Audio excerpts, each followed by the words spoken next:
Hello மக்களே, welcome back to our channel. நீங்கள் பார்த்துட்டு இருக்கிறது பிரவீனாஸ் இன்சைட். நான் உங்கள் பிரவீனா. இந்த வீடியோ எதனால் அப்படின்னு பார்த்தீங்கன்னா, இப்போ ரீசெண்டாக சோஷியல் மீடியாவில் வந்து வைரலாக ஸ்ப்ரெட் ஆகிட்டு இருக்கு இல்லைங்களா?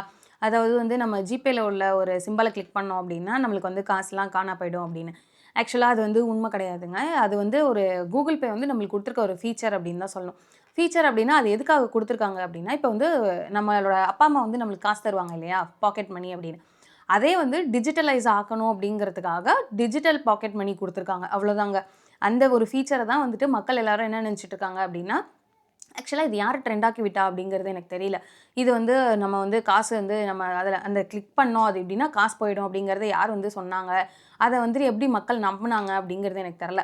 நம்ம வந்து அதுக்குள்ள போனோம் அப்படின்னாலே நம்மளுக்கு வந்து அதில காட்டுறது என்ன காட்டும் அப்படின்னா, அழகா பாக்கெட் மணி அப்படிங்கிற ஒரு இதுவே நல்லாவே காட்டும். நீங்க உள்ள போய் கிளிக் பண்ணி பார்த்துருந்தீங்கன்னா தெரியும். மேபி வந்துட்டு அவங்க எல்லாரும் சொன்னதுனால, ஐயோ! நம்ம பணம் போயிடக்கூடாது அப்படிங்கிறதுக்காக யாரும் கிளிக் பண்ணாம இருந்தீங்களா என்னன்னு எனக்கு தெரியல. பட் எனக்கு அப்ப தான் கியூரியாசிட்டியா இருந்துச்சு. சரி நம்ம அத கிளிக் பண்ணி தான் பார்ப்போமே, அப்படி என்ன வந்துற போகுது அப்படின்னு சொல்லி நான் கிளிக் பண்ணி பார்த்தப்ப தான் எனக்கு தெரிஞ்சது, இது வந்து பாக்கெட் மணி அப்படின்னு. இப்போ வந்து நம்ம நம்ம குழந்தைங்களுக்கு நம்ம வந்து காசு குடுக்குறோம் இல்லையா? அவங்களுக்கு கையில குடுத்தா மேபி அவங்க தொலைச்சுருவாங்களோ அப்படிங்கிற பயத்தினால, சில பேரண்ட்ஸ் என்ன பண்ணுவாங்க அப்படின்னா, அவங்களுக்கு பணமே குடுக்காம இருப்பாங்க. அதனால அவங்களுக்கு வந்து அவங்களுக்கு தேவையான ஒரு சில திங்ஸ வந்து அந்த சமயம் வாங்க முடியாம போயிருக்கலாம். அதுக்காக நம்ம வந்து என்ன பண்றோம் அப்படின்னா, இந்த மாதிரி நம்ம வந்து அவங்களுக்கு வந்து பணத்த வந்து டிஜிட்டலா அவங்களுக்கு குடுக்குறோம். அதே மாதிரி நம்ம வந்து இவ்ளோ பணம் நம்ம வந்து நெறைய குடுத்துட்டோம் அப்படின்னா, குழந்தைங்க ஒரே நேரத்தில செலவு பண்ணி முடிச்சுருவாங்களோ, மொத்தமாவே அவங்க காலி பண்ணிடுவாங்களோ, இல்ல தேவையில்லாத செலவுல எதையும் அதில வந்து செலவு பண்ணிருவாங்களோ அப்படிங்கிற பயம் இருக்க வேணாம். பிகாஸ் இதில வந்து நம்ம வந்து அத டிரான்சாக்ஷன் வந்து லிமிட் செட் பண்ற மாரி இருக்குங்க. அதாவது இது எப்படின்னா, அவங்களுக்குன்னு தனி பேங்க் அக்கவுண்டோ, இல்ல தனி வந்து ஜிபேவோ வந்து கிடையாது இது. இது எப்படி அப்படின்னா, நம்மளோட அக்கவுண்ட் அதாவது நம்ம ஆல்ரெடி வச்சிருக்க கூகுள் பே அமௌண்ட்ட வந்து அவங்களுக்கு வந்து நம்ம ஷேர் பண்ற மாதிரி தான் இது. அப்படியே நீங்க ஷேர் பண்றோம் அப்படின்னாலும், ஐயோ! நம்ம அக்கவுண்ட்ல இவ்ளோ காசு இருக்குமே, அத அப்படியே ஷேர் பண்ணோம் அப்படின்னா, நம்ம குழந்தைங்க வந்து எல்லாத்தையும் செலவு பண்ணிட்டாங்கன்னா என்ன பண்றது? அப்படிங்கிற பயம் உங்களுக்கு வேணாம். அதுக்கு தான் அவங்க வந்து அந்த டிரான்சாக்ஷன் லிமிட் குடுத்தாங்கன்னு சொன்னேன் இல்லையா? நீங்க வந்து செட் பண்ணி வச்சுக்கலாம். என் குழந்தை வந்து இவ்ளோ தான் செலவு பண்ணணும். அவங்க வந்து இதுக்கு மேல செலவு பண்ணக்கூடாது அப்படின்னு சொல்லி லிமிட் செட் பண்ணிடலாம். அந்த லிமிட்ஸ் வந்து செட் பண்றீங்க அப்படின்னா, அவங்க வந்து அத தாண்டி அவங்களால வந்து செலவு பண்ண முடியாது. இப்போ வந்து நீங்க எக்ஸாம்பிளுக்கு ஒரு ஒரு மாசத்துக்கு என் குழந்தை ரூ. 1000 தான் செலவு பண்ணும் அப்படின்னு சொல்லி வச்சிருக்கீங்க அப்படின்னா, அந்த ரூ. 1000க்கு மேல அவங்களால உங்க அக்கவுண்ட்லேருந்து எடுக்கவே முடியாது. அதே மாதிரி அந்த ரூ. 1000க்கு கம்மியா வந்து செலவு பண்றாங்க இல்லையா? அத வந்து நீங்க வந்து மானிட்டர் பண்ணிக்க முடியும். என் குழந்தை எதுக்காக செலவு பண்றாங்க அப்படின்னு. அதாவது டிரான்சாக்ஷன் ஹிஸ்ட்ரி இருக்கும் இல்லையா? அத வச்சு நீங்க வந்து பார்த்துக்கலாம். உங்க குழந்தை வந்து என்ன டிரான்சாக்ஷன் பண்ணியிருக்காங்க, அது யாருக்காக எவ்வளோ செலவு பண்ணியிருக்காங்க அப்படின்னு. இப்போ வந்து சில பேர் என்ன பண்ணுவாங்க அப்படின்னா, ₹1000 ஒண்ணாவே வந்து எடுத்து செலவு பண்ணிருவாங்க. இல்ல சில குழந்தைங்க என்ன பண்ணுவாங்க அப்படின்னா, ₹10 இல்ல ₹100 அந்த மாரி கொஞ்சம் கொஞ்சமா செலவு பண்றவங்களும் இருக்காங்க. அவங்க எதுக்காக செலவு பண்றாங்க, அது எவ்வளோ செலவு பண்றாங்க அப்படிங்கிறத வந்து நம்மளால மானிட்டர் பண்ணிக்க முடியும். இது ஒரு ப்ளஸ் பாயிண்ட் அப்படின்னே நான் சொல்லுவேன். அப்புறம் இத பத்தினால இது பேசும்போது எனக்கு பெர்சனலா தோணுன ஒரு விஷயம் பத்தி நான் உங்களுக்கு ஷேர் பண்ணிக்கிறேன். அது என்ன அப்படின்னா, என்னதான் ஈவன் இது வந்து டிஜிட்டலைஸ் ஆயிடுச்சு. நம்ம வந்து டிஜிட்டல் பாக்கெட் மணி குடுக்குறோம் அப்படின்னாலும், நம்ம பேரண்ட்ஸ் நம்ம காலத்துல நம்மளுக்கு கையில குடுத்த அந்த ரூ. 2 இல்ல ரூ. 5 ரூ. 10 அதெல்லாம் வந்துட்டு நம்மளுக்கு ஒரு ஸ்பெஷல் அப்படின்னே சொல்லலாம். கையில இறுக்கமா பத்திரமா தொலைச்சிடக்கூடாது. நம்மளுக்கு இன்னைக்கான செலவுக்கு இந்த அமௌண்ட் தான் அப்படிங்கிற ஒரு அமௌண்ட் இருக்கும் இல்லையா? அத வந்து நம்ம என்ன பண்ணுவோம் அப்படின்னா, இப்போ ரூ. 2 குடுக்குறாங்க அப்படின்னா, ரூ. 1க்கு சாக்லேட் வாங்கிட்டு பேலன்ஸ் ரூ. 1 பத்திரமா வச்சிருப்போம். அத வந்து ஈவன் பென்சில் பாக்ஸ்லயோ, அப்படி இல்லாட்டி பேக்ல வாட்டர் பாட்டில் ஜிப்லயோ வந்து பத்திரமா வச்சிருப்போம் இல்லையா? வச்சிருந்து திரும்ப வந்து அடுத்து எப்பயாவது வேணுங்கிறப்ப சாக்லேட்ஸ்லாம் வாங்கி சாப்பிடுவோம். அப்போ வந்து எப்படி இருக்கும்னா, நம்ம அந்த பணத்த தொலைச்சிடக்கூடாது அப்படிங்கிற ஒரு அவேர்னஸ் வந்து நம்மளுக்கு இருந்துட்டே இருக்கும். தென் வந்துட்டு பேலன்ஸ் இவ்வளோ வச்சிருக்கோம் அப்படிங்கிறது நம்மளுக்கு தெரியும். அதாவது கையில வந்து நம்மளுக்கு ரூ. 10 குடுத்தாங்க. அந்த ரூ. 10ல இப்ப நம்ம கையில வந்து ரூ. 8 இருக்கு அப்படிங்கிறது நம்மளுக்கு மைண்ட்ல இருக்கும்.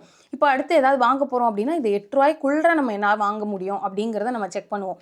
பட் இப்போ டிஜிட்டலைஸ் ஆனதுனால என்ன ஆகுதுன்னா, நம்ம ஃபர்ஸ்ட்டு என்ன பண்ணிடுறோம் அப்படின்னா, பொருள் வாங்கிடுறோம். வாங்கிட்டு அதுக்கப்புறமேட்டு தான் நம்ம வந்து அது எவ்வளோ அப்படிங்கிற அந்த இது கணக்கு பண்றோம். சில சமயம் என்ன ஆகலாம் அப்படின்னா, இப்போ வந்து நம்மகிட்ட ஒரு ரூ. 10 தான் இருக்கு அப்படின்னா, நம்ம வாங்கின பொருள் ரூ. 12 இருக்கலாம்.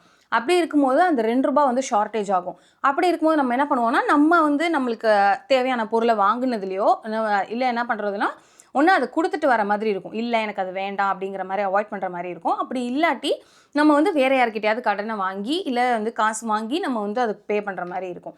இது வந்து டிஜிட்டலைசேஷன்ல வந்து நம்மளுக்கு ஒரு மைனஸ் அப்படின்னே சொல்லலாம். இது வந்து அந்த காலத்துல இருக்காது. பிகாஸ் நம்ம கையில நம்மளுக்கு எவ்வளோ இருக்கு அப்படிங்கிறது தெரியும். அதுக்குள்ள நம்ம எவ்வளோ செலவு பண்ணணும் அப்படிங்கிறது தெரியும்.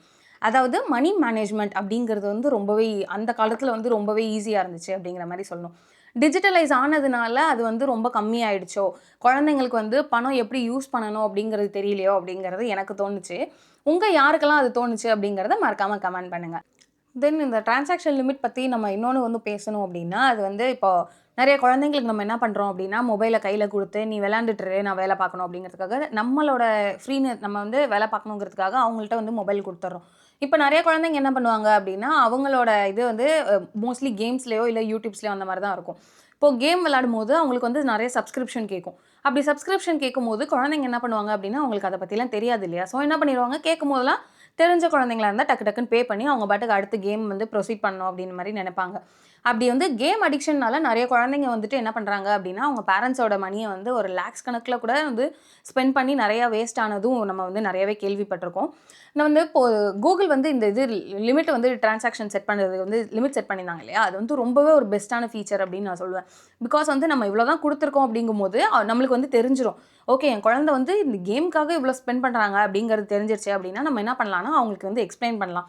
அப்படி இல்லாட்டி நம்மளால முடிஞ்சது அப்படின்னா, அந்த கேமே அவங்க விளையாடாம கூட நம்ம வந்து அவாய்ட் பண்ணலாம்.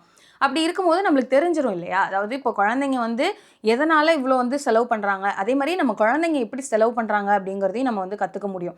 இப்போ வந்து நம்ம குழந்தை வந்து அத கரெக்ட்டான வழியில நம்ம குடுக்குற நம்மளோட ஃப்ரீடம வந்து நம்ம கரெக்ட்டான வழியில நம்ம சூஸ் பண்ணிக்கிறாங்களா? அப்படி இல்லாட்டி அவங்க வந்து அந்த ஃப்ரீடம வந்து வேஸ்ட் பண்றாங்களா? அப்படிங்கிறத நம்ம பார்த்துக்க முடியும். அத வச்சு நம்ம வந்து நம்மளோட டிரான்சாக்ஷன் லிமிட்ட சில பேரண்ட்ஸ் நெனச்சாங்க அப்படின்னா, நான் அது அதிகமாவும் பண்ணிக்கலாம். இல்ல நீ வந்து இப்படி பண்ண இல்லையா? ஸோ உனக்கு வந்து இந்த மாசம் பாக்கெட் மணி கட் அப்படிங்கிற மாரி சொல்லி நம்ம அத விட லிமிட்ட வந்து கம்மியும் பண்ண முடியும். இப்படி இருக்கிறது வந்து ஒரு பெஸ்ட் ஃபீச்சர் அப்படின்னே நான் சொல்லுவேன். பிகாஸ் Google வந்து ரொம்பவே யோசிச்சு இது ஒரு நல்லபடியான பேரண்ட்ஸ்க்கும் வந்து குழந்தைங்களுக்கும் எப்படி ஒரு நல்ல ரிலேஷன்ஷிப் பாண்ட் பண்ணலாம் அப்படிங்கிறது வந்து யோசிச்சிருக்காங்க அப்படின்னு தான் சொல்லணும். இத பொறுத்தவரையும் நான் Googleக்கு வந்து ரொம்பவே தேங்க்ஸ் சொல்லுவேன். பிகாஸ் இப்போ என்னோட குழந்தை வந்து வளர்றாங்க அப்படின்னா, நான் அவங்களுக்கு வந்துட்டு இத வந்து நான் ஒரு நல்ல ஃபீச்சராவே பார்ப்பேன். இப்போ என் குழந்தை வந்து இவ்வளோ செலவு பண்றாங்க அப்படின்னா, அவங்களுக்கு நான் எப்படி செலவு பண்ணணும் அப்படிங்கிறத சொல்லிக் குடுக்கறதுக்கான ஒரு வாய்ப்பு அப்படிங்கிற மாதிரியும் இது இருக்கு அப்படின்னு சொல்லலாம்.